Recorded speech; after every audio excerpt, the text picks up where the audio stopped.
Thank you. The Anthony Cumia Show. Appreciate your support, people. Our guest this evening, he's got a new book out called Gorilla Parts.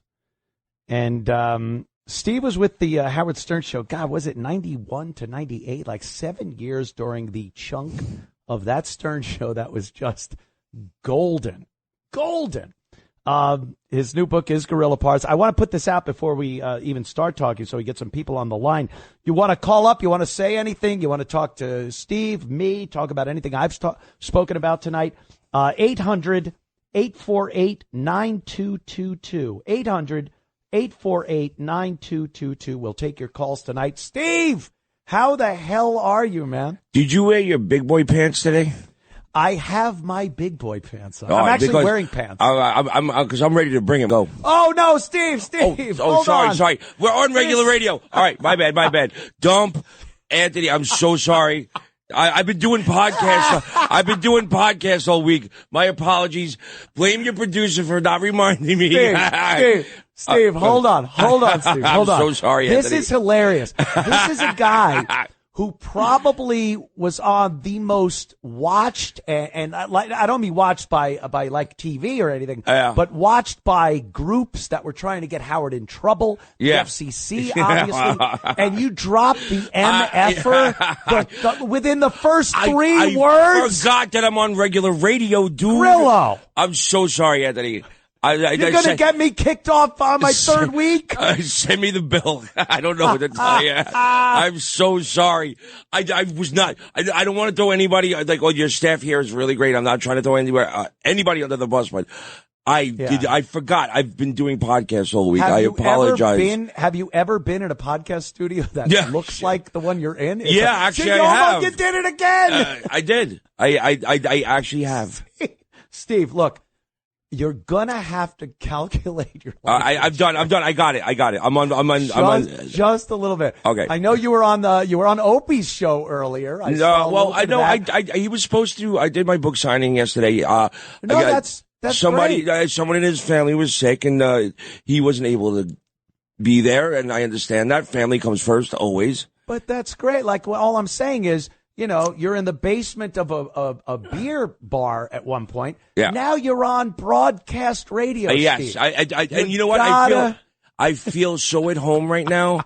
Obviously, I have to readjust. You must drop F-bombs and S-bombs nonstop in your house. No, yeah. Well, I grew up in an Irish household. What do you want? Okay, that makes sense. All right, let's take a breath and get into this whole thing because I'm back on terrestrial radio. Yes. Remember this. I got this. Think about. Here's what I do, Steve.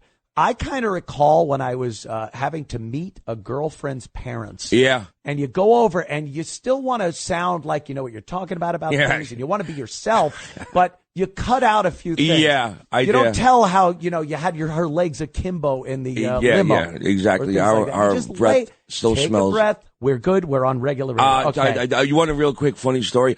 My ex-girlfriend, I met her grandfather who was like the icon of the whole family. He was like dying. And we sat and we watched the news, and we just met, and it was like Shaquille O'Neal went up. It was like the highlights for the news. He dunked it and smashed all the glass, went everywhere, and I jumped up and I said a bunch of bad words, and I got kicked out of the house. All right. So I understand. You just don't say those words in front of people. Yeah, I understand. You know, you've watched the George Carlin. Yes. 7 Dirty Words. Yes. I know you've been, dude. You were on the biggest show ever. I know. Okay. And I want to get into that. I apologize. Hold on. I want to get into that. The first thing I want to say though is I always am indebted to you, Steve. Really? For having my back at the Comedy Cellar that night. Yeah. When the unbelievably strong, muscular, tall Jon Stewart came up and had a problem with me. We were sitting at the bar. We were laughing, having a good time. Yeah, we were. And Jon Stewart came in and sat there, and we kind of were face to face for a moment. And I go, "Hey, John, how you doing?" And he got mad. He goes, "Oh, really? I know who you are, and I know you've said about me." He just got completely obnoxious. Yeah, he was completely repulsed by you, by the way. Yeah, He was just like, why are you in my face? And I was in the awkward position because it seemed like I introduced you to him. Yeah. Because I was already talking to him, and you totally like C-blocked me and jumped in front of me. And was like, "Hi, I'm Anthony," and you ruined the whole thing. It was horrible. I was having a nice time with Jon Stewart, and you had to interject. You had to. Now, maybe I'll take that back that I indebted to you. But when he was repulsed by you. Yes, and as most people are. He had a couple of those words that I can't say say to your face. See? But you, Very as a smart. complete gentleman, you kept your calm and said, "Hey, listen, we're in this business. It's called show business. Why don't you just take a break? I really like you." That's what you said. I would really like to just like figure this out. Yeah, and then all of a sudden, two of his big friends from Goons stood up like it was about to be a 3-on-1. The only goon I had was you, Steve. That's all you need, brother. You were my only goon. Yeah, you want me at your back. Trust me. And but I said, I get a 1-on-1, not a 3-on-1. I'm going to have to stand here and get my boys back. And that's what I did. You did. You stood up. Yeah, and, man. I appreciate that. It got me barred from the Comedy Cellar for a little while. Oh, did it really? I was then allowed to come back. And after that, I had some words with Bill Burr and Club Soda Kenny, who does Bill's security. Yeah, and that was back with Dice. Then I was summarily thrown out of the Comedy Cellar again. And then I came back to talk to Noam, the owner, and he said, maybe you should take a little sabbatical, a little hiatus from the Comedy Cellar. I like the fact that you like to throw rocks at the Beehive. That's your best quality, I think. You know, they're hypocrites, dude. Yeah, they're all hypocrites because I love that Bill Burr is going down hard right now. Hard. I have read nothing but horrible things about his special, about him. Like, people aren't looking at him like that cutting edge Boston comic anymore. They're going, "Oh, this is a Disney Star Wars guy that's all of a sudden woke." And, they're not saying nice things about him. He took the red pill, definitely. Yeah, the blue pill. I think. Oh, is it the blue pill? Yeah, the red pill. I don't need the blue pill. I'll take the red pill. I am black pill, dude. I've taken the everything sucks black pill. I'm done. I'm done with everything. But speaking of hypocrisy, I want to talk to you about Howard and this book, Gorilla Parts. First of all, why the huge delay in leaving the Stern Show, which it was 98, right? Yeah, definitely. Yeah, and now putting the book out. Like, why would you do this here's the deal. sooner? I got stories up the wazoo, ABC Radio. Hi, Aunt Doreen. My Aunt Doreen, she's blind. This is her TV right now, so she loves you. God bless. Aunt Doreen, we love you. I have stories up the butt, you know, and I'm always out telling stories, and everybody's like, "Oh, this is such great stories." And I had one friend, Russ Brunelli, who owned the restaurant Brunelli's. It was on York Avenue. And he would not stop for years. You're crazy, write a book. You're crazy, write a book. What's wrong with you? Write a book. That's great, so write a book. And I'm like, "Oh, shut up. Nobody cares about anything I have to say. Give me a break." And then I met my co-writer who's right next to me right now with his son in the studio, Merrick, Jason. We met through a mutual friend, Ron Barba, and just happened to be at a lunch together. And I told a couple of stories, and he was like, "Those are great." And my friend Ron goes, "Jason, why don't you write the book with Steve?" And I went, and Jason goes, "Okay." We met for lunch. 45 minutes later, we had 13 pages, and now we got a full book. See how that happens? But I was a little curious as to why you didn't decide to do it sooner. Because it had anything to do with, because I didn't have Jason Huza in my life. That's why. Yeah. You know what I'm saying? Because I can tell the stories. I can't write the stories. How about that? I know this, Steve. Sometimes you'll have so many stories, but then you go, I don't want to ruin stuff with this guy or that guy or with the business itself. Oh, I'm sure my family hates me. My friends hate me. Did you have any reservations that doing a tell-all book was going to get you barred from some things you might want to do for a career? Well, I think I burnt that bridge a long time ago, but I definitely, I totally burnt it this week in the Post. God bless Michael Kaplan in the New York Post. Word up. That was a good article, guys. Thank you. That was a good one. Yeah, I read that one. Very, very nice. I just picture Howard sitting in his basement steaming, like, And he's not going to do anything about it. No, not at this point. Yeah. He's in his 70s. It's not the Howard of old. You talk about hypocrisy and stuff. Yeah, The bigot was he always, even back in 91, 92, 93, was he always just enamored with Hollywood and wanting to get into it? And because you saw him when he wasn't on the air. Did he have that attitude like, God, I just want to be part of the group, the gang? I think he was just really happy doing what he was doing. I got to be honest. Like, he didn't give a flying, Yes, I think he was flyings. just happy actually turning what his dream is into a reality, which he did. You know what I'm saying? He knew he had something different, and I just happened to jump on when he was actually developing it to its perfection. Yeah, you understand? It was like at the pinnacle of his genius. I was there. And I think he was just happy doing what he was doing. I think it's what he dreamed, like little Howie playing with the marionettes and stuff like that. His puppet. Yeah, his puppets. God, I bet they were sticky as hell. Disgusting. Sorry. I didn't say a bad word. No, you didn't. That's good. You're doing good. You're doing good. I'm so proud of myself right now. Yeah. So I think he was just relishing in what he finally created, and it's working. And he didn't care. But the celebrities wound up that had the coyones or whatever you want to call them. Could I say balls? Is that okay? That's okay. I think. Thank you. If Sid Rosenberg says it on the morning show, I'm going to say it too. Apparently, Sid was talking about me on the morning show the other day, and I don't even know who he was. What? Aunt Doreen told me Sid Rosenberg was talking about you with Bo Dietl. So apparently. He's the new king of the. He is I swear to you, the most important guy in Manhattan and Israel right now. I don't understand why people would even bother messing with You don't mess with I'm sorry. Don't mess with Sid. Like the army. He's like the Mossad these days. They'll come after your bank account somewhere or another. See, now you're spreading stereotypes and tropes that are going to get me in trouble with the Jerusalem Times again. These are my people, man. Baruch atah Adonai alachom hamotzi lakamina. I played a Jew on stage. I'm an honorary. I can say what I want. Steve, another thing about your book and Stern and everything.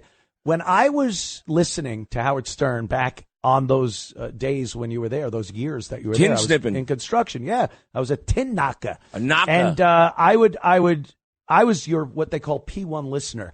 From beginning to end, every single day I listened to the show. And here's what me and a lot of other guys that were doing construction on Long Island and New York and many other places thought when we listened to the Howard Stern show. My God, would I love any gig with that radio show. Yeah. So when you put a book out like this, you're going to get people, Steve, that go, this ingrate, this piece of garbage. We would have killed to be in that position. And Steve was there. He had a great time. He probably got everything through the show, girls, some cash, whatever, even though I know it was you weren't getting paid for the internship. I made up for it, though. Oh, no, I know you did. But the fact that I wasn't getting paid that isn't right, but yes. Steve, how do you address the people that would say, like, this guy had the dream job of the 90s. Every guy wanted that gig, and now you're kind of poo-pooing on it. How do you address that? Yeah, I found that what you just said, like, the hard way this week. I definitely felt that from people, but, the more I think about it, the more I don't care what they think, because you want to know why. What he did was just wrong. And there's no two ways about it. He was making like $2 million a week, and he made sure that I didn't get paid. And I can't, I was happy to be there, and it was the most amazing time of my life. But when I look back at it now, it's like, how could you do that? You knew I had no money. And you knew that. And I would have taken a bullet for you, and I almost did. Right. And and you still didn't have the grace to even think, pay this kid? Or make sure, how about make sure I have health insurance? Steve, here's what happens, though, as far as the money part goes. A lot of people have this misconception about radio and about the Stern Show, especially back then, that you work from 6 a.m. to 10 a.m. and more then than that. You have plenty of time. No, I know, but this is what people think. Yeah. And then you have time. You could get another job where it supports you and gets you a place to live and food and everything. They don't understand that was a over a full-time job. If you added that up hour-wise, you definitely went into overtime. You were going to his house, working with him on organizing archives, on his my books, God. Yeah, it was all crazy, this stuff. dude. So people just saw that 4 hours or 5 hours. My last 2 years, I was literally handcuffed to a copy machine. Okay, he subscribed to a thing called a company called Lucy's, Luce, where any article in the entire country. This is before the internet. Okay. Wow. Every week a box would come. Any mention full of him of articles, full of articles, and I had to be copied. Okay, and it wasn't just like you took a photocopy. There was a system. Okay. It was a copy for Howard, a copy for Gary, a copy for Tom Chiasano, a copy for Howard's assistant. And then I had to put the special archive paper in. Okay. What the hell is archive that? paper This doesn't... sounds like it was obsessive compulsive Anthony, it was a nightmare. I want to curse right now so bad. Jobs. I want to Nonsense. curse. The archive paper, so that means you did 4 copies and you had to stop, pull the tray out, put a piece of archive paper in. Because archive paper doesn't yellow. What does he think? In 1,000 years? Yeah. Someone's going to be prying a vault open and go, who was this stern man? Yeah, if I get cancer, If I get cancer, I'm suing him because I guarantee you there's something wrong with that archive paper, man. Probably, or the ink from the printer or something. So I was chained. So basically when I walked him down and brought him to the limo, I had to go back up, and I was chained to a copy machine for 2 or 3 hours a day. Every day, 5 days a week. And, by the way, you're also taking insane amounts of abuse on the air, which, by the way, again, now a lot of guys that listen to that show, just like me, we're working slobs. Yeah. We would go, goof on me. I don't care. You think so? I don't care about that. You think so. And then you get there and it's another story. You know what I'm saying? I remember listening to like John Organji on the air, and I'm like, those guys are punks. If I was there, you know what I would say? And the first time I got on there, I was like, hum. Ed Norton. Yeah, 100%. And I was like, I should never judge a book again like that, because when you're in the lines, then it is something else. You just don't understand unless you're there. And I was a young, scared kid. I was like 19 years old, bro. I guess that's it. Look, we're going to take a quick break. We'll come back. We'll take some calls. We'll talk to you a little more about the good part. I'm so happy to be here. You have no idea. Thank you so much.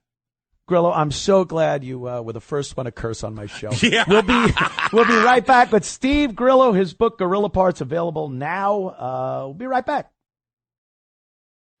Oh, yeah. Anthony Cumia Show. We're back with Steve Grillo. Of course, a former intern, former Gunga Din, former assistant to Howard Stern. A lot of craziness that went on back in the 90s. The golden age of the Stern Show is what everyone calls it. Steve, I want to know, because everyone's told a crazy story from the Howard Stern Show. What happened, this, that. Something that maybe hasn't been publicized, wasn't in the book, wasn't broadcast live on air. What did you see? Something you saw, you were involved with, that you just look back on and go, oh, my God, that was insane. I will tell you one thing that I always found weird. And, you know, it was that Howard had cheated. Howard cheated, as far as I know, like as loyal as he says he was to Allison. I kind of believed it, but there was one thing that made me go, what? It was when he was filming Private Parts, and we were shooting out at what you call it, what's it, Steiner, not Steiner Studios, Silver Cup Studios. Excuse me. Yeah. And Silver Cup, they made an apartment for him upstairs. So if he we did the radio show till 11 or whatever, and then we did. It was a modified union thing. It was a 10-hour day straight, 10 hours a day straight, and you didn't break. But they gave you food all day. So and then after 10 hours, sometimes Howard could go back home to Allison, or he stayed at the apartment upstairs. Ooh, Robin. Right. So now Allison, his first wife, Allison. So Allison. So again, this is just something I observed. I can't confirm or deny any of this, but do you know who they had a PA stay overnight if you decided to stay at the apartment? Personal assistant. No, it was more like a production assistant, but they had someone there just in case he needed something throughout the night, and that intern happened to be Eli Roth. And right. he was writing Cabin Fever at the time. And if anybody doesn't know, you look up Eli Roth, he's one of the biggest directors that are out there these days. Oh, yeah, the Bear. Here we go with Anyway, Eli Roth was his overnight PA, and that's the only time I saw him because I dropped Howard off. I picked him up. So are you saying Howard had gay sex with Eli Roth? Like oh, my God, that. Steve. I would like to say that. This is crazy. Front page news, baby. I told you I'd deliver. This is insane. What an accusation. No, it's going to get interesting. So Howard, didn't have any contact. Like once he was in the apartment, that was it. And at the rap party, Eli Roth and Mary McCormick had a really bizarre, close relationship. And I was like, how does Eli know Mary McCormick? She must have been up at the party. Sorry. Easy with the language. I didn't say the whole word. Grillo is a feisty one. Yeah, I'm feisty right now. I'm so spicy hot Grillo. tonight. Mary must have been up at the apartment. So you think maybe a threesome happened? I wouldn't say Eli was These involved. are all speculation. He wasn't involved in the whole mix, I don't think. But it was just odd why does Eli know Mary so well? I would think Howard would just sit on the chair like that chair in a hotel room and just look at the bed and go, yo, go get her, Eli. Go get her. I didn't understand how they were like so close. Yeah, and it made me go, all right. Mary must have been up at the apartment. All right. But that's interesting.